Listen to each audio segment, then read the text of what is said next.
Hi everyone, good morning. So today I wanted to go through Blake Lively's responses to Wayfarer's Rule 56.1 statement. Okay, so obviously there's the opening introductory paragraph, pursuant to rule this, which obviously in this case is 56.1. Plaintiff Blake Lively submits this response to the statement of undisputed material facts filed by defendants, and then you've got all the defendants in support of a motion for summary judgment. So the first statement is, Wayfarer is a production studio.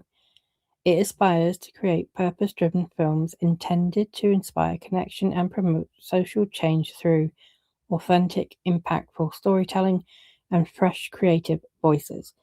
At the end of these, then you've normally got, it's this exhibit, you can find the evidence, or in this deposition transcript, etc. So that's what I've highlighted there. And you'll see that throughout. Okay, so she doesn't dispute that. Second statement. Justin Baldoni and Steve Sauritz co-founded Wayfarer Studios in or about 2019 or 2020 and serve as its co-chairs. That is undisputed. Steve Sauritz is the majority investor in Wayfarer. That's undisputed. Jamie Heath is CEO of Wayfarer. Also undisputed. Okay.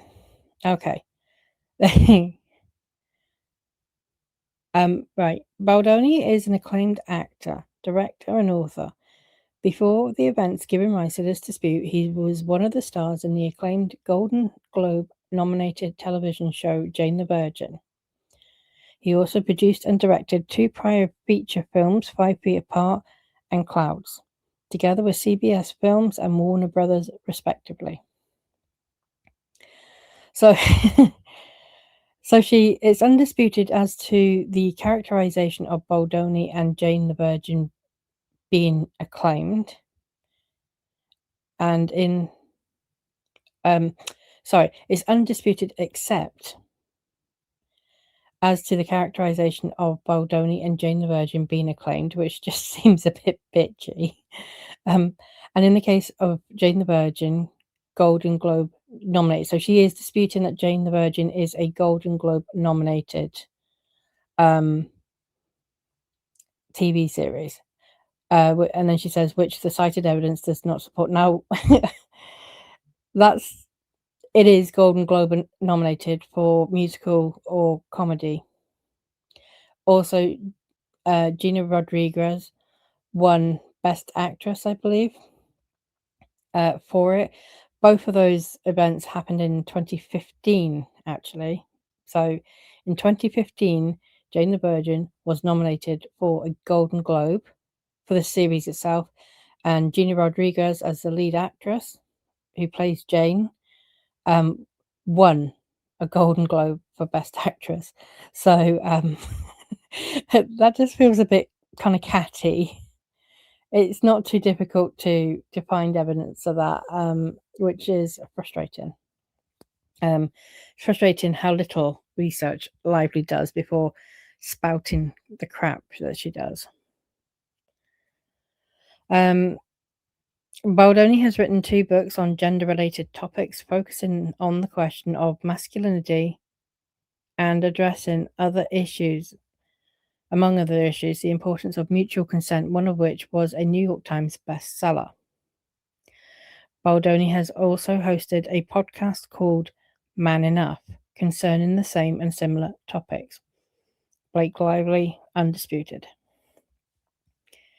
In February 2019, Baldoni met Colleen Hoover, author of the smash success It Ends With Us, a novel that addresses issues of domestic violence. And if you look at some of these depositions, it's interesting to see where the evidence is being cited for some of this. It's not just Wayfarer's word. Colleen Hoover's deposition is in there. Alex Sachs's, Ange Giannetti, Jenny Slate.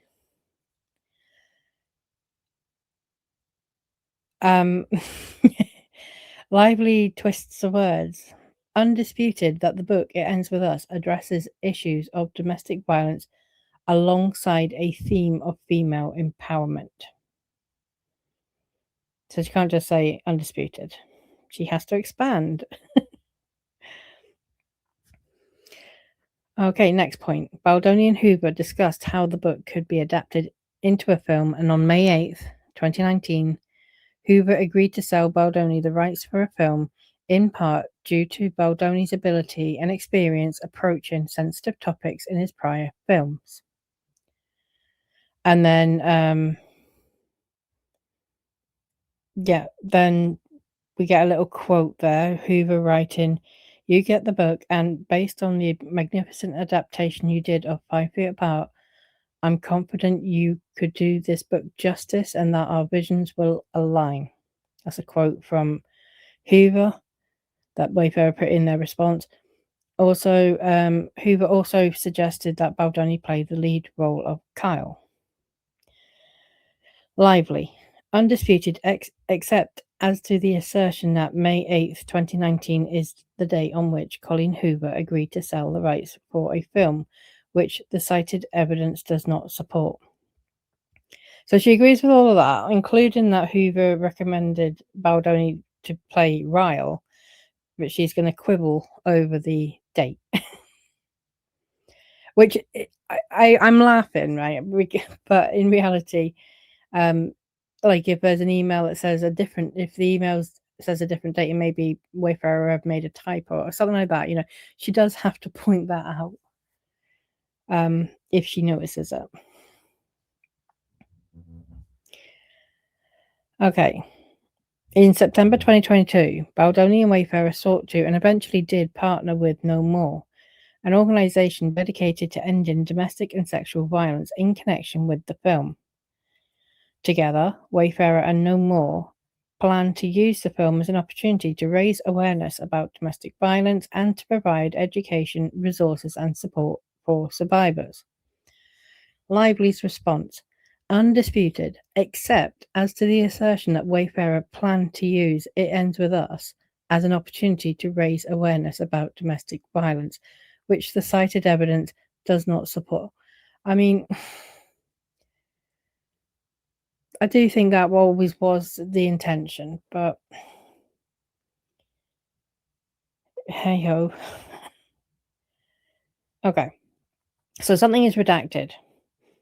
I believe what the actual statements from Wayfarer, where there's redactions, that's how it was redacted in their own Rule 56.1 statement. So, as much as I'm probably going to get infuriated with Lively over all her redactions and how nuts she seems to go with a Sharpie, I do think that, like here, this redacted line has come from Wayfarer, so that she's going to put it in as they've kind of quoted it in their own statement. So, redacted. Wayfarer's proposal included a requirement that, and I don't know why that's redacted, we know that that is 1%. It's already in Wayfarer's complaint as 1%, so I don't know why they redacted it, of the film's proceeds be donated to support survivors of domestic abuse. To date, No More has received nearly $600,000 in connection with the film. Okay, so Lively undisputed that redacted, but disputed as to the remaining assertions regarding Wayfarer's proposal, which the cited evidence does not support. Okay. In early publicity planning for the film, Sony emphasized the need to center the redacted of the story redacted. Sony cautioned redacted. Lively undisputed that redacted, but disputed that redacted. Also disputed that redacted. This is going to get funny, I think. A mix of infuriating and funny. Okay. Yeah, I'm just going to work with what I've got. If I can read it to you, I will. If it's redacted, I'll just have to say redacted. But don't forget, I've got a t-shirt for that. So do go and check that out in my store. There is a redacted t-shirt. Well, one's got the dark writing and one's got light writing, so they're pretty cool. Okay. Next point. Wayfarer Studios typically depends on separate LLCs for separate films or projects. In 2022, It Ends With Us Movie LLC was incorporated to develop and produce the film. Lively. Undisputed that the evidence cited supports defendant's assertion, but otherwise disputed as inconsistent with Heath's October 8th, 2025 deposition testimony in which he claimed to redacted. And then everything else is redacted regarding that. Okay. Establishing a separate entity for each individual film production is common in the film industry to separate each production's liabilities, investment and ownership structure, rights assignments for distribution and accounting. The SPE is often necessary for the purpose of obtaining production or post-production tax credits, which are often based on the specific jurisdiction in which individual films are shot or edited, as well as the residency of members of the crew, and for residual reporting with unions such as SAG-AFTRA, DGA, and WGA. So obviously SAG-AFTRA is the Screen Actors Guild. Then you've got the DGA, which is the Directors Guild Association, and WGA, which is the Writers Guild, which determine participation on a project-by-project basis. Lively, undisputed. Next, utilizing a separate project-specific entity is also necessary in order to, for example, calculate net proceeds and back-end profit participation for each film for the purpose of calculating profit participation. Lively, undisputed. It Ends With Us movie maintained its own bank accounts and funds separate from Wayfarer and independently engaged the cast and crew of the film, only a handful of whom were also Wayfarer employees. Lively, undisputed that the evidence cited supports defendant's assertion but otherwise disputed as inconsistent with Heath's October 8th, 2025 deposition testimony in which he claimed to redacted, and everything else is redacted. Next, although Wayfarer and its employees provided some administrative, legal, and operational support to It Ends With Us movie on the film, that is common in the film industry, and It Ends With Us movie paid Wayfarer redacted those services pursuant to the terms of the Wayfarer's co-financing agreement with Sony Pictures subsidiary Columbia. Lively, undisputed that the evidence cited supports defendant's assertion but otherwise disputed as Heath's declaration is inconsistent with his October 8th, 2025 deposition testimony in which he claimed to, and everything is redacted after that. Next, beyond providing some financing, Sarowitz was not involved in the production of the film, and he did not supervise or manage anyone at Wayfarer Studios during the filming of It Ends With Us. Lively, undisputed that Sarowitz was barely involved with the film besides providing its funding, but disputed that Sarowitz did not supervise or manage anyone at Wayfarer Studios because redacted. My quick thought on that, and it's just my thought. Steve Sarowitz was effectively the co-founder, and he is at the top of the chain. I do kind of agree with Lively there that whilst he may not have been involved directly in the day-to-day running of the the film,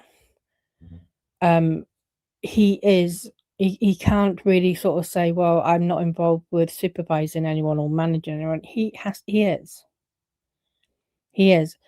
I know that he is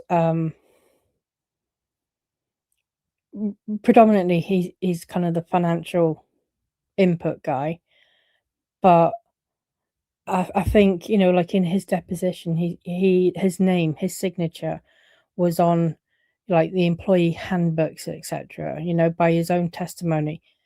So he can't really sort of say, look, nothing to do with me. I do agree with her there, and I hate that I have to, but I will say that if that's what I genuinely believe. Okay. Before Blake Lively joined production, filming was set to begin in 2023 under Baldoni's direction. Lively, undisputed. Next point. The book, It Ends With Us, was well known for sexual content. Lively, disputed. The evidence cited does not support the assertion that the book, It Ends With Us, was well known for sexual content. I mean, how would she know? She didn't read the book. And Hoover challenged any suggestion that the book was a hot romance when discussing optioning the film with Baldoni. Again, when I read Colleen Hoover's text where she was like, well, there's not that much sex in it. I think I questioned whether she'd read the book either, because I've read the book. There is a huge amount of sex, and very, very, very graphic, like Game of Thrones graphic. So I genuinely don't know what they tried to dumb it down and take out a lot of the graphic sex for the film. And well, clearly they successfully did that, but that's not portraying the book that I've read. Okay, so next point is redacted. And whatever that is, Lively disputes it. Lively informed Baldoni that when she is part of book-to-book film adaptations, it's redacted. I'm dying to know what that is. Did she tell him that she likes to take authorship? Did she warn him beforehand? Oh, is it about she didn't read the book? Did she say, well, when I do book to film adaptations, I don't read the book? I'm curious. Okay, next point. In or about December 2022, having met with Baldoni, Lively accepted an offer to play the film's female lead, Lily Bloom. And they've cited an email from Warren Zavala, who is Lively's WME agent, to Jamie Heath expressing that we're good on the financial terms for Blake. She's excited to do the film. Lively does not dispute that. In mid-December 2022, Emin Mezian, Wayfarer's VP of Business and Legal Affairs, sent Lively's representatives a draft offer letter setting out the basic parameters under which Lively would agree to perform in the role of Lily Bloom in the film. Undisputed. As is standard in the film industry, the proposed agreement for Lively's services was not between Lively herself or Wayfarer. The agreement's intended parties were It Ends With Us Movie and Blakely Inc., Lively's loan-out entity. A loan-out entity is a corporation formed around one individual, typically for tax purposes, which then loans the services of the individual for a fee. Okay, so Lively's response, undisputed, that It Ends With Us Movie and Blakely Inc. were parties to the agreements governing Lively's services, but disputed that those agreements did not also impose obligations on Wayfarer and create enforceable rights for Lively. Yeah, I don't agree with that. I don't. If you're signing off as an entity for one benefit, you cannot then claim that, well, also I'm entitled to this as an individual. That's just my opinion. Other people may not agree with that, but if Wayfarer wanted to be bound, they would have signed an agreement as Wayfarer or co-signed. They did not. And the same for Lively. She could have co-signed as Lively. She did not. Her loan-out agreement didn't actually sign anything, but you know what I mean. Like that was where the legal contract was formed, the meeting of the minds was between It Ends With Us movie and Blakely Inc. It was not between Wayfarer and Blake Lively. And neither party there, Wayfarer or Blake Lively, joined as co-signatories. So I don't agree with that. And just because it's like with Van Zandt, right? Although technically, we'll just say that as of today, Ryan Reynolds is the CEO, right, of Van Zandt. If he does something, signs an agreement as Van Zandt, right, then Van Zandt is liable. You have to, like she's done here, right? She has sued Wayfarer, and then she is as an entity, but she has also sued Steve Sowers, Jamie Heath, Justin Baldoni as individuals. She has not sued Wayfarer and then said, but also these people are liable. I just haven't named them. It's not quite how it works. Okay, next point. On or about April 27, 2023, Lively signed an escrow agreement to facilitate payments from It Ends With Us movie to her loan-out entity in question in connection with the film. Undisputed. Shortly before the offer letter was finalized pursuant to the escrow agreement, It Ends With Us movie wired Lively's upfront fee of $1.75 million, less a 6.37% New Jersey withholding tax, to Lively's client trust account at WME. It Ends With Us movie was not asked to and did not withhold federal income, Social Security, or Medicare taxes or any other state or local taxes, and that is undisputed. The offer letter was finalized in May 2023. As discussed below, the offer letter expressly provided that full execution of a long-form agreement regarding the terms of Lively's engagement was a condition precedent to It Ends With Us movie's obligations to Lively thereunder. Okay. Lively. Undisputed that the final version of the offer letter was circulated on May 4th, 2023, but otherwise disputed that the offer letter expressly provided that full execution of a long-form agreement regarding the terms of Lively's engagement was a condition precedent to It Ends With Us movie's obligations thereunder, which cited evidence does not support. To the contrary, the cited evidence specifies as a condition precedent execution of an agreement in a form reasonably acceptable to all parties.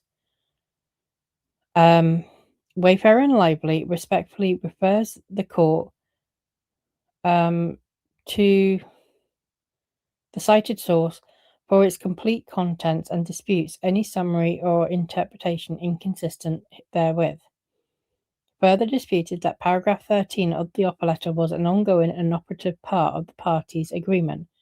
The terms of the offer letter became binding through Lively's reliance letter to Wayfarer, which expressly recognized the waiver of paragraph 13 through the parties' mutual performance, notwithstanding the absence of an executed long form.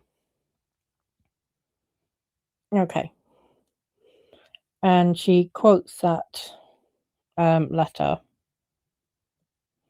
In the meantime, since principal photography has commenced until such time that the long form is fully executed, our client will continue to proceed in reliance upon the terms of the negotiated deal memo, with the understanding that lender and artist are now unconditionally pay or play for the acting fee of $1.75 million, and that the conditions in paragraph 13 of the deal memo are now either satisfied or waived. Okay. Okay, so next point. No long form agreement as described in the offer letter was ever executed by the parties. Lively. Undisputed that the parties never executed a long form agreement, but otherwise disputed that the offer letter required or described a long form agreement, which the cited evidence does not support. Disputed to the extent that this paragraph asserts that there was no agreement in substantially the form represented by the ACTA agreement and standard terms and conditions agreement and side letter. Okay. Next point. Before accepting the role, redacted.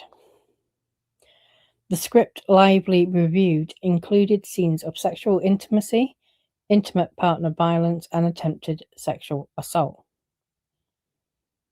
And it should have, because that was in the book. Okay, Lively. Undisputed that redacted. Disputed that the script Lively reviewed included scenes of sexual intimacy, intimate partner violence, and attempted sexual assault, which the cited evidence does not support. Okay. Lively worked to revise the script before filming began. Her written work product included frank sexual language and overtly sexual themes. For instance, in April 2023, Lively sent Baldoni a revised draft for the scene in which Lively's character, Lily Bloom, and Baldoni's character, Raoul Kincaid, first meet. On the rooftop of a building, the rooftop scene. Lively explained that she revised the scene to include redacted, and then there's a quote at the bottom, "I want to fuck you." Let's look at her response. Undisputed that Lively revised the script before filming began, including a portion of the script corresponding to the rooftop scene, and that the quoted language appears in the cited sources. Disputed to the extent this paragraph suggests that Lively was solely responsible for these revisions because Baldoni solicited, encouraged, and approved of Lively's script revisions. So she's saying, yes, I did. However, he wanted me to. He encouraged it. I think that's when, you kind of bring in the pushy, pressuring text message, the dragon text message, and say, well, did he really actively encourage it? All right. On May 5th, 2023, Baldoni sent Lively some notes on the script from Sony executive Ange Giannetti, who wanted the scenes to involve more than just verbal interplay. Giannetti wrote, and it's redacted. Lively. Undisputed that the quoted language appears in the cited source, but otherwise disputed to the extent this paragraph suggests that the film should have been an R-rated film. It was broadly acknowledged that making the film PG-13 had proven without a doubt to be what was best for the film and the audience. So what she's quoting there is Alex Sachs's opinion that she voiced in her deposition. And she is using that to try and rebut what Sony specifically asked Baldoni for, and Baldoni relayed to Lively. I don't think it's enough. I don't think it's enough, especially given the evidence we have. We know that Alex Sachs was, bent out of shape because she wanted to be the person overseeing the production of the film, and she wasn't, because Jamie Heath was. So it sounds like there were a lot of creative conflicts, and somehow this has snowballed into sexual harassment. It's just ridiculous. All right. Lively immediately exercised substantial influence over the development and shooting of the film. At Lively's request, Wayfarer agreed to abandon its intended filming location, Boston, where Hoover's novel was set, and to accept Lively's choice of New Jersey to accommodate Blake. Wayfarer also agreed to adjust the filming schedule to accommodate Lively's other obligations. Okay. It's disputed that Lively immediately exercised substantial influence, and to that extent, this paragraph suggests that Lively, rather than Wayfarer, was the decision maker for these changes, neither of which are supported by the cited evidence. I mean, there's evidence that is true, though. And then the rest of it is redacted. The next point is redacted entirely, the Wayfarer side of it, but Lively's response is not. Undisputed that the quoted language appears in the cited source, but Lively respectfully refers the court to the cited source for its complete contents, and disputes any summary or interpretation inconsistent herewith. So this, you'll see that kind of statement a lot now, where Lively can't deny something, but if it's uncomfortable, and she'll throw that statement in. Well, I don't dispute it, but I refer the court to the cited source for its complete contents, and I dispute any summary or interpretation inconsistent.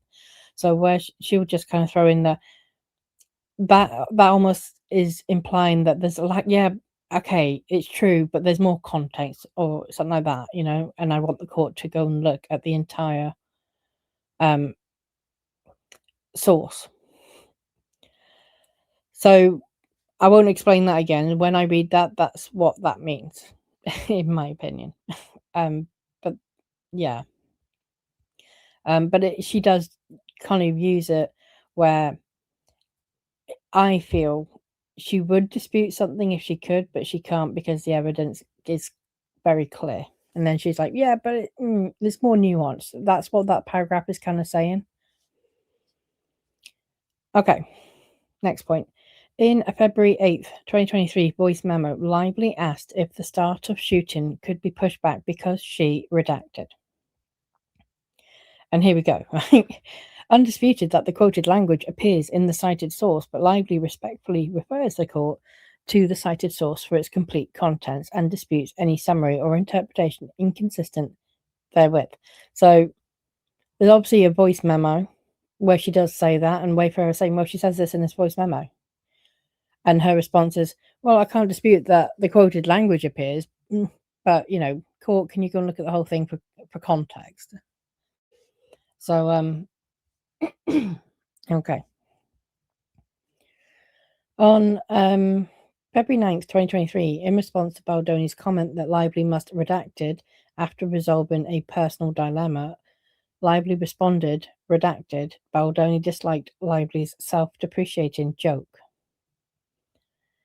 Lively, undisputed that the quoted language appears in the cited source, but Lively respectfully refers the court to the cited source for its complete contents and disputes any summary or interpretation inconsistent therewith. On February 17th, Lively asked Baldoni, redacted. Baldoni responded, redacted.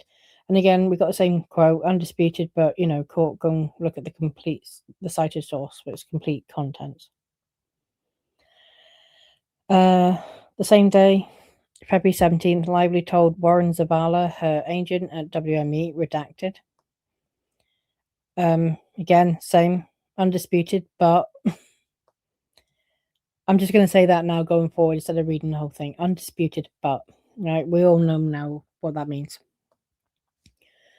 In February 18th, 2023 message to Baldoni, Lively wrote redacted, undisputed, but.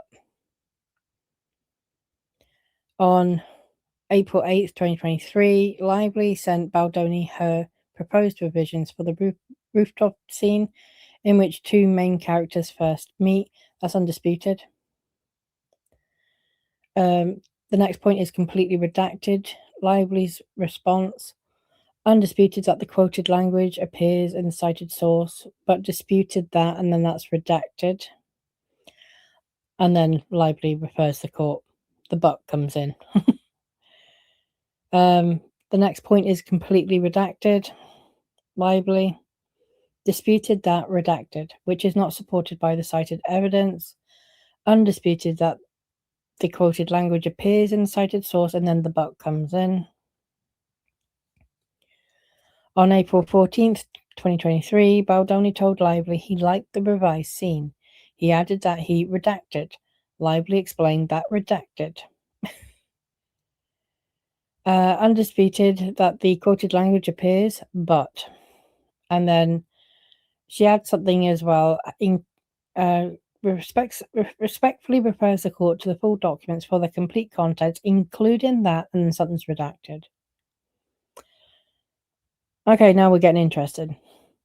Lively has since disclosed that her husband, Brian Reynolds, actually wrote the revisions to the rooftop scene that she proposed. Lively, undisputed.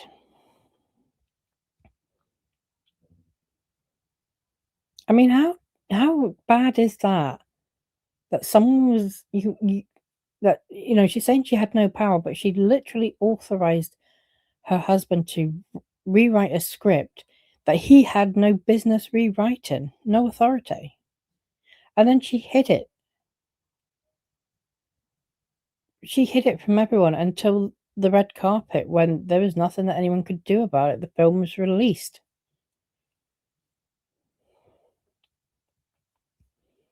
Okay.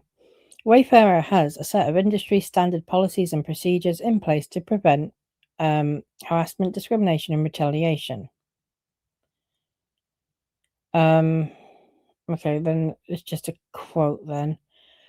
Lively undisputed that Wayfarer maintains written policies, but disputed to the extent that Wayfarer parties imply these policies were distributed to, explained to, or available to cast or crew of the film. Redacted. Additionally, Baldoni testified that redacted. Sauerwitz testified redacted. Wayfarer has a complaint process to address alleged instances of harassment, discrimination, and/or retaliation. And then there's another quote. Wayfarer encourages reporting of all perceived incidents of discrimination or harassment, etc., etc. Lively undisputed that Wayfarer has a policy with the stated information, but disputed to the extent that defendants imply that the policy or information about the complaint process therein was redacted. When asked at his deposition, redacted. He testified redacted. Wayfarer has a human resources department headed by Cynthia Barnes-Slater. Mitch Toskovich assists Slater. So it's undisputed that Slater is a human resources consultant for Wayfarer and that Toskovich assists Slater in the operations level, but disputed to the extent that defendants imply that Wayfarer redacted. Wayfarer employees are required to participate in workplace harassment training. Baldoni participated in training approximately every 2 years. Undisputed that Wayfarer employees are required to participate in workplace harassment training, but disputed to the extent that it suggests that redacted, which is not supported by the cited evidence, redacted. Sauerwitz is not involved in the day-to-day operations of Wayfarer Studios, and he is not responsible for administering Wayfarer Studios harassment policies, and I've already said I don't agree with that. I don't agree. He is, the head of the company, and his signature is on the employee kind of handbooks, the anti-harassment handbook. So, okay. Undisputed that Sauerwitz is not involved in day-to-day operations. Disputed to the extent it suggests that Sauerwitz is not responsible for ensuring a safe workplace as co-chairman of Wayfarer and signatory of its anti-harassment policies. And there we go. Sauerwitz's signature is on Wayfarer Employee Handbook in Wayfarer Exhibit 1 and Wayfarer Exhibit 2. Something else is redacted. Lively was under no obligation to engage in any nude or simulated sex scenes without her consent. The offer letter provided that Lively would not perform any nudity or simulated sex without her prior written consent and execution of a formal nudity rider. Lively. Undisputed that the offer letter stated that there would be nudity sex without her. I think that should be no nudity or sex without Lively's prior written consent and execution of a nudity rider. But Lively respectfully refers the court to the cited source for its complete contents, etc., etc. Lively disputes any implication that this provision reflects the dynamics or conditions on set, or that Wayfarer parties followed appropriate industry and/or nudity rider procedures in practice, which is not supported by the cited evidence. Right, Lively was sent her nudity rider to complete right, which is where she can state her boundaries. The industry asks that it is sent at least 48 hours, 2 days, before filming the kind of the nudity, or simulated sex scene. She did not send it back for months. I mean, they didn't have any sex scenes anyway, particularly. But she did not send that back. It took a long, long time. It did eventually get signed, but yeah. Okay. In April 2023, before filming began, It Ends With Us movie hired Elizabeth Talbot to serve as the intimacy coordinator for the film, and then something's redacted. Now, she does not dispute this, but in her CRD, I believe it's her CRD, she states there was no intimacy coordinator. It's just, it's so frustrating because she flat out said there was no intimacy coordinator. And I think she said in an interview as well, when someone said, "Oh, Blake, you have to serve as an intimacy coordinator." And she's sitting there, and instead of saying, "Oh, no, we did have one," she's sitting there going, "Yeah, that shouldn't have happened." There was an intimacy coordinator. She does not dispute this. On April 5th, 2023, Baldoni wrote to Lively, redacted. Her response is undisputed, but Baldoni reported to the production team, "Seems Lively doesn't want to meet with intimacy coordinator until we start, which may mess up the workflow. But I can still meet with her, of course." And Alex Sachs then responded, "That's fine if Lively doesn't want to meet the intimacy coordinator now. You just have to walk her through what you and the intimacy coordinator are thinking." We all remember those text messages. Undisputed, but and that's what I mean. Like, she can't deny that because we've all seen that evidence. It was in Wayfarer's complaint, their actual complaint and timeline. It's been in everything actually. So she can't dispute that it exists, and that was the exchange between Baldoni and Alex Sachs. And that's where she's using this, well, undisputed, but on May 4th, 2023, before filming had begun and months before any shooting of the film's intimate scenes would take place, the intimacy coordinator considered the content of anticipated intimate scenes and suggested details and clarifications to both Baldoni and Heath. While expressing concern that the scenes were becoming too PG-13 as compared to the more explicit scenes in the book, which is true, Baldoni suggested that the intimacy coordinator discuss with Lively whether there were other ways of implying nudity that she would consider so as not to disappoint readers while also expressing sensitivity for Lively's boundaries. He wrote, redacted. The intimacy coordinator agreed to have any necessary conversations to get clarity for the scenes, so both Baldoni and Lively are confident about the level of contact during the scenes.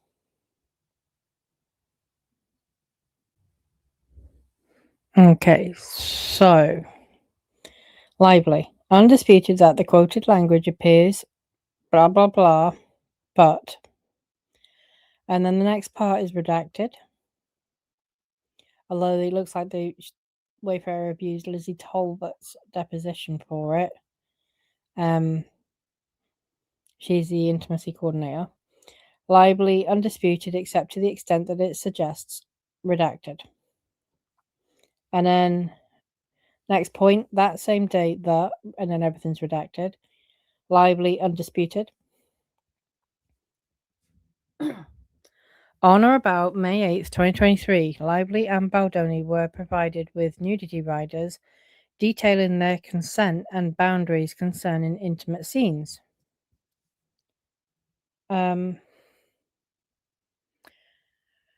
Lively, undisputed that Yeah, undisputed that Lively was provided with an initial draft nudity rider, but respectfully prefers the court, etc., etc.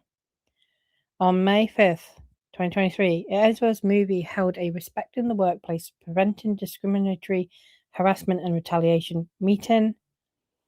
The training was administered by the law firm Mitchell, Silberberg and Knupp. Heath and Baldoni both attended and completed that training in advance of filming. Lively's disputing this to the extent that it suggests redacted. During the first phase of filming, Wayfarer distributed a preliminary crew list to the crew that listed Wayfarer's human resources contact, Cynthia Barnes Slater. Lively undisputed that a preliminary crew list existed and listed Wayfarer's HR representative, Cynthia Barnes Slater, but disputed that such list on all Miss Barnes Slater's contact information was distributed to cast and crew, which the cited evidence does not support, and then the rest is redacted.